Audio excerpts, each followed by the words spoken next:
In this video, I'm going to share to you on how you can fill color the inside of the table in Microsoft Word. So let's get started. Go ahead in the Windows search bar and simply type Word. Click on it under the best match. Now click on the blank document, or if you already have your document, then simply open that. Let me just quickly insert a table from here. Okay. So suppose we have this table. So in order to fill color inside the table, we just need to select the whole table first. So you will notice these four arrows. Click on that to select the whole table.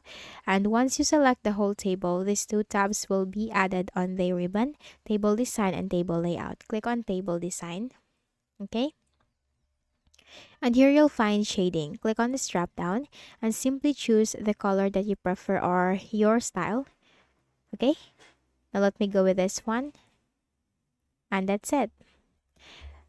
This is how you can fill color inside a table in Microsoft Word.